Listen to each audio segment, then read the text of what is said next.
बिस्मिल्लाहिर्रहमानिर्रहीम। अहमद रज़ा ख़ान। हम लोगों ने 2.5 शुरू की हुई थी और हम ट्रिग्नोमेट्रिक फंक्शंस पे बात कर रहे थे। देखिए, हमने ट्रिग्नोमेट्रिक फंक्शंस के ऊपर बात की। अब हमारे सामने डिफरेंट जो है वो फंक्शन, डिफरेंट जो है क्वेश्चंस आते जाएंगे। लेकिन जब भी हम जितने भी सवाल करें, ये बाद में आपको बार बार बता रहा हूँ, बेसिक्स ये ट्रिग्नोमेट्रिक का डेरिवेटिव। लेकिन ये हमारे पास हैं power rule, product rule, quotient rule, इन चीज़ों का इस्तेमाल है और यही चीज़ें सारी की सारी वहाँ पे इस्तेमाल होती हैं। आपको हर सूरत ये चीज़ें याद होनी चाहिए। अगर आपको ये याद होंगी तो हम चीज़ों को लेकर आगे बढ़ेंगे, अदरवाइज़ नहीं। अब मैं इसका बड़ा ही बहुत ही इंपॉर्टेंट सवाल है, question number 3 is very very important सवाल। इसमें बड़ी बातें हैं काम की। ये हमारे सामने है, वो कहता है बताएं dy ओवर dx मालूम करें अगर ये इसके बराबर है। अब हमें इसे डिफ्रेंशिएट करना है। This is differentiation with respect to x। मुझे x के लिहाज से इसको डिफ्रेंशिएट करना है। क्या करना है? x के लिहाज से इसको डिफ्रेंशिएट करना है। ठीक है, डेरिवेटिव लें जी, d ओवर dx ऑफ इधर y है, फिर d ओवर dx ऑफ यहाँ पे x इंटू कोस y है। तो ये देखें, ये हो जाएगा dy ओवर dx। क्या हो जाएगा? ये हमारे पास हो जाएगा dy ओवर dx। अब देखें, ये हमारे पास u है, ये v, x as it is derivation of cos y plus cos y as it is derivation of x। यानी मैंने यहाँ पर प्रोडक्ट रूल का इस्तेमाल कर दिया। u as it is derivation of v plus v as it is derivation of u, या पहली सेंस में ये first function as it is derivation of the second function plus second function as it is derivation of the first function. क्योंकि यहाँ पे already उसने question की statement में y दिया हुआ है और इसलिए मैंने इसको y सपोज नहीं किया। अगर y ऑलरेडी वो आपको दे दे, यानी जो फंक्शन वो आपको दे दे, आपको उसी का डेरिवेटिव लेना है, आपने y सपोज नहीं करना। जो पिछले क्वेश्चन थे उसमें सिर्फ एक साइड देता था, दूसरी साइड नहीं देता था, इसलिए हम उस दूसरी साइड को y सपोज कर लेते हैं। लेकिन इस स्टेटमेंट के अंदर उसने दोनों साइड पर जो है ऑलरेडी दिया हुआ है। जिस तरह इसका अगला क्वेश्चन भी हम करेंगे उसमें भी उसने दोनों साइड्स के ऊपर ये बातें की हुई हैं, इसलिए हम यहाँ पर y सपोज नहीं करेंगे। अगर आप y सपोज करोगे तो ये सारे का सारा काम गड़बड़ हो जाएगा। मैंने इसके ऊपर प्रोडक्ट रूल अप्लाई कर दिया। अब प्रोडक्ट रूल अप्लाई करने के बाद देखें x as it is what is derivative of cos y, ये आएगा माइनस साइन y। क्योंकि हम y के लिहाज से इसे डिफ्रेंशिएट कर रहे हैं, दिस इज़ y को विद रिस्पेक्ट टू x कर रहे हैं। आगे y का डेरिवेटिव ये आएगा dy ओवर dx। देखें, कोस डेरिवेटिव माइनस साइन x, फिर आगे x का डेरिवेटिव लेते हैं, लेकिन यहाँ पे x नहीं, यहाँ पे y है, इससे जब आगे y का डेरिवेटिव लेंगे तो dy ओवर dx आ जाएगा। इसी तरह जब हम यहाँ पे कोस y और x का derivative with respect to x 1 आ जाएगा, तो ये आएगा हमारे पास dy ओवर dx, ये आ जाएगा dy ओवर dx, ये आ जाएगा minus x sine y dy over dx plus cos y। अब देखें, ये भी dy dx, ये भी dy dx। ये बात हम पहले सीख चुके हैं कि हम dy और dx की टर्म्स को एक तरफ शिफ्ट कर देते हैं और फ्री फ्रॉम dy dx उसको एक तरफ शिफ्ट कर देते हैं। तो इसको उठा के इधर शिफ्ट कर दें, जैसे dy dx plus x sine y dy over dx is equal to cos y। देखिए, दोनों में से dy dx कॉमन आता है, हमने इन दोनों में से इसको कॉमन ले लिया, दिस इज़ कोस y। और अगले स्टेप में देखो, ये मल्टीप्लाई जाकर क्या हो जाएंगे, ये इधर जाकर डिवाइड हो जाएंगे। तो ये बनेगा this is cos y 1 plus x sine y। तो ये हमने dy ओवर dx जो था इसके अंदर से फाइंड आउट करना था। With the help of these techniques we have to solve this question. अब इसके सेकेंड पार्ट की तरफ आते हैं। सेकेंड पार्ट में वो कहता है x is equal to y, x is equal to y sine y।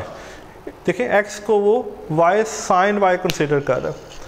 मैंने पहले कहा, देखिए, जब हमारे पास वो इधर कुछ नहीं देता था तो हम इसको y सपोज कर लेते थे, लेकिन अब उसने यहाँ पे दिया हुआ है और वो आपसे डिमांड कर रहा है कि dy और dx। जब आप क्वेश्चन सॉल्व करेंगे, इस तरह के क्वेश्चन हमारे सामने होंगे, सबसे इंपॉर्टेंट बात है हमसे क्या डिमांड कर रहा है। वो हमसे डिमांड कर रहा है dy over dx।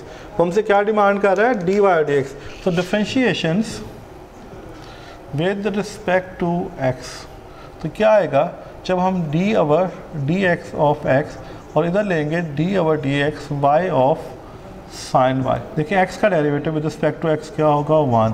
This is very very important point, यहीं पे आपने गलती करनी है। देखिए हमने दोनों तरफ डेरिवेटिव लिया और डेरिवेटिव लेने से जो लेफ़्ट साइड है वो 1 बन गई।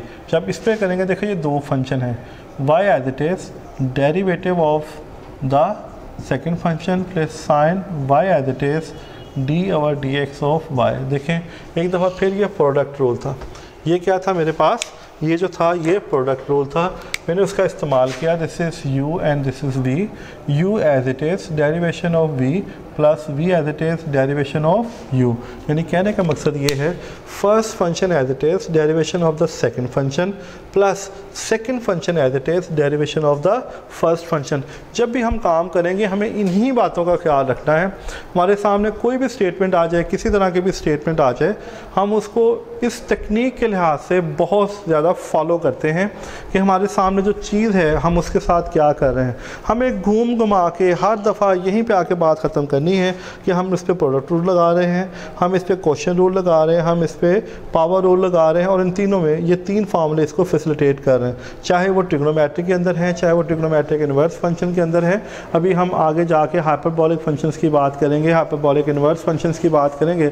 आपके सिलेबस में शायद इतना उसका अभी जो है इतना सिलेबस नहीं, लेकिन जब आप हायर क्लासेस में जाएंगे, वहाँ जाके पढ़ेंगे तो वहाँ पे उसका बहुत सारा काम है, डेरिवेशंस के अंदर भी, और जो हमारा बहुत इंपॉर्टेंट टॉपिक है इंटीग्रेशन, उसके अंदर भी। तो हम इस बात को लेके आगे चलेंगे। देखिए जब तक यहाँ जाने के बाद देखिए y as it is sine का डेरिवेटिव क्या आएगा, साइन का डेरिवेटिव कोस, फिर आगे y का डेरिवेटिव dy ओवर dx। देखिए यही बात मैंने यहाँ की थी। देखिए कॉस का डेरिवेटिव माइनस साइन, फिर आगे y का डेरिवेटिव। इसके एंगल को नहीं इग्नोर करना, इस angle is very very important. Angle का आगे डेरिवेटिव ज़रूर, क्योंकि ट्रिग्नोमेट्रिक के अंदर जब भी हम बात करते हैं हम उसके एंगल के लिहाज से बात करते हैं। इसी तरह यहाँ पे साइन y आ जाएगा और y का डेरिवेटिव बन जाएगा dy ओवर dx। ये वन एज इट इज़। अब देखें dy dx इधर भी है इधर भी है, तो कॉमन ले लें y cos y plus sine y, तो ये आ जाएगा this is dy over dx is equal to 1। ये मल्टीप्लाई आकर क्या हो जाएगा, डिवाइड हो जाएगा 1 over y cos y plus sine y। तो ये हमारे पास मेरा बेटा जो है इसकी एक सिंपलेस्ट फॉर्म जो आती है, और इसको हम फर्दर सिंप्लीफाई नहीं कर सकते, तो यही जो है हमारा जो है एक आंसर बन जाएगा और हम इसको सॉल्व करेंगे। तो नेक्स्ट देखते हैं जी हमारे पास क्या है। मेरा बेटा इनको बड़े ध्यान से कीजिएगा। नेक्स्ट है जी क्वेश्चन नंबर 4। नेक्स्ट हमारे पास है क्वेश्चन नंबर 4 का एक पार्ट मैं करूँगा, दूसरा पार्ट आप खुद कीजिएगा, वो बड़ा आसान है, मैं थोड़ा सा उसको गाइड कर दूँगा, इंशाल्लाह ताला आप उसे बड़े आराम से सॉल्व कर लेंगे। अब देखिए नेक्स्ट हमारे पास जो है वो ये है, कहता है question number 4 this is cos, और ये हमारे पास है 1 plus x 1 plus 2x under root.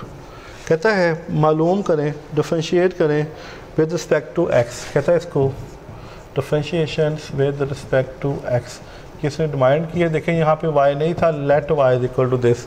वही बात आगे देखें, उन सवालात के अंदर y मौजूद था, यहाँ पे y मौजूद नहीं। दोनों साइड पे डेरिवेटिव ले लें,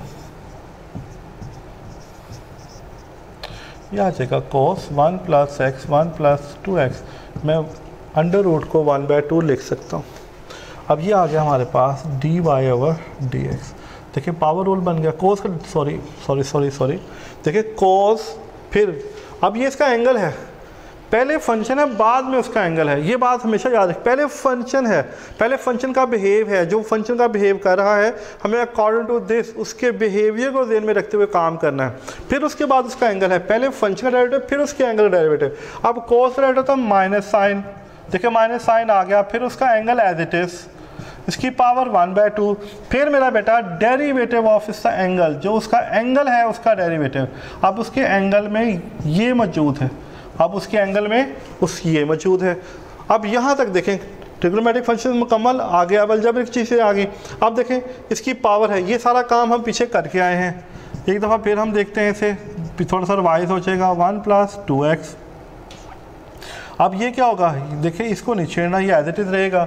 अब यहाँ पे क्या करते हैं, पावर शुरू में 1 plus x 1 plus 2x, power में से एक कम डी ओवर dx, फिर जो उसके पावर के नीचे है, जो उसके पावर के नीचे है उसका डेरिवेटिव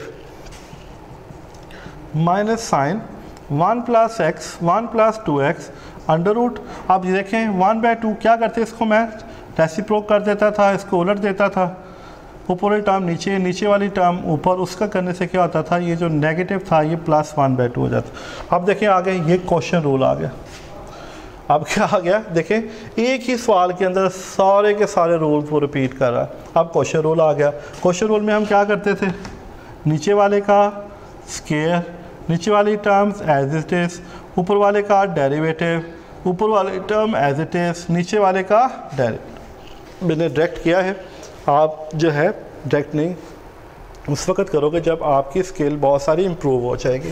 तो यह आएगा माइनस साइन, यह आएगा 1 + x 1 + 2x अंडर रूट, और यह आ जाएगा दिस इज़ 1/2, यह आ जाएगा 1 + 2x 1 + x, ऊपर वाले की पावर ज़्यादा ले लें, नीचे वाले की पावर ज़्यादा ले लें, यह आ जाएगा 1 + 2x, यह आ जाएगा -2 - 2x, यह आ जाएगा 1 + 2x का स्क्वायर, मैंने मल्टीप्लाई करके सिंप्लीफाई कर दिया। तो ये आता है माइनस साइन 1 + x 1 + 2x, और ये क्या आता है, ये कट जाएगा, ये हो जाएगा -1, ये नीचे चला जाएगा, और 2 में से 1 -1, ये 2 आएगा हमारे पास, दिस इज़ 1 + x 1/2, जब ये पावर नीचे जाएगी तो ये 1 + 2x की पावर 3/2 बन जाएगी। तो मेरा ख़्याल ये फर्दर सिंप्लीफाई नहीं हो सकता, तो इसको हम यहीं तक जो है छोड़ देते हैं। और इस चीज़ में एक चीज़ का बहुत ख्याल रखना है, और वो चीज़ ये है मेरा बेटा, ये इसका एंगल है, ये क्या है, इसका एंगल है, ये साइन का एंगल, इसको इसके साथ मल्टीप्लाई करने नहीं बैठ जाना। अगर आपने इसको इसके साथ मल्टीप्लाई किया तो सारी कहानी ख़त्म, जितना आपने मेहनत की सब ख़त्म हो जाएगी। इन ट्रिग्नोमेट्रिक फंक्शन में सबसे इंपॉर्टेंट चीज़ यही होती है कि हम क्या कर रहे हैं, उसका बिहेव क्या है। तो मेरा बेटा इंशाल्लाह ताला नेक्स्ट हम देखते हैं हमें क्या करना है। तो जब तक के लिए इजाज़त दें। मैंने 2.5 के 4 क्वेश्चंस करवाए हैं। इन फार्मूलों की स्केल को अच्छी तरह से देखें। मैंने इसके फार्मूलों के प्रूफ करवाए हैं। मैंने ये सारे फार्मूले आपको बताए हैं। डेरिवेशन में जो जो हम आगे बढ़ते जाएंगे, नए नए फार्मूले इंट्रोड्यूस करते जाएंगे। इंशाल्लाह ताला देखते हैं हमारे सामने क्या क्या चीज़ें आती हैं। जब तक के लिए इजाज़त दें। अल्लाह हाफ़िज़।